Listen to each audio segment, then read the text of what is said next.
കളരിയും മർമ്മചികിത്സയും തമ്മിൽ അഭേദ്യമായ ബന്ധമാണുള്ളത്. പണ്ട് കാലങ്ങളിൽ കളരികളിൽ ആണ് യോദ്ധാക്കളെ പരിശീലിപ്പിച്ചിരുന്നത്. അപ്പോൾ അതിൻ്റെ ഭാഗമായി തന്നെ അവർക്കുണ്ടാകുന്ന തട്ട്, മുട്ട്, ഒടിവ്, ചതവ് എല്ലാം കളരികളിൽ തന്നെ ചികിത്സിച്ച് ഭേദമാക്കുന്ന രീതിയായിരുന്നു.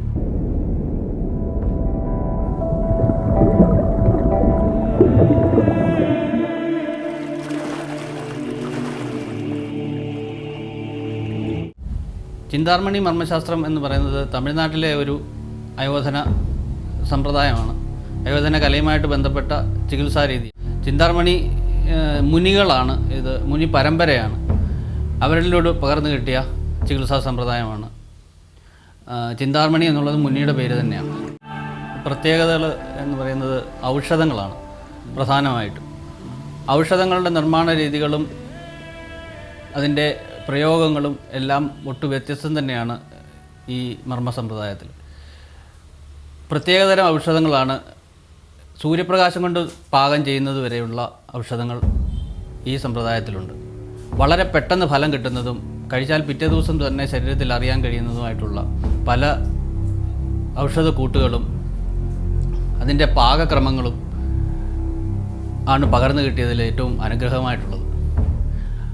മുത്തശ്ശൻ്റെ കാലത്ത് തന്നെ ജീവിച്ചിരുന്ന മുത്തശ്ശൻ്റെ ശിഷ്യനായിട്ടുള്ള ഒരാൾ ഈ ഔഷധ കൂട്ടുകൾ തയ്യാറാക്കാൻ അതിൻ്റെ പാകക്രമങ്ങളും പറഞ്ഞു തരാൻ വേണ്ടി ഉണ്ടായതും എനിക്ക് ഏറ്റവും വലിയ അനുഗ്രഹമായിട്ട് തോന്നുന്നു.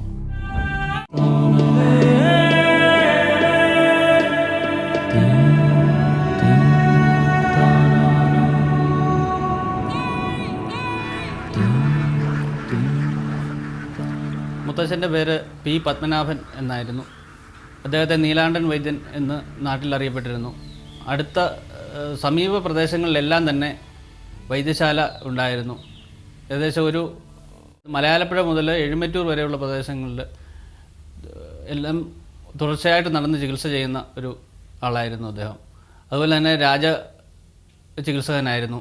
ശ്രീമൂലം തിരുനാളിൻ്റെ കാലത്ത് അദ്ദേഹത്തിന് അംഗീകാരം നൽകിയിരുന്നു. പണിക്കർ സ്ഥാനം നൽകിയത് ആ കാലത്താണ്. രാജകുടുംബത്തിലെ തന്നെ ഒരു പോളിയോ ചികിത്സയുമായിട്ട് ബന്ധപ്പെട്ട് ആണ് ആ അംഗീകാരം കിട്ടിയതെന്നാണ് അറിയുന്നത്.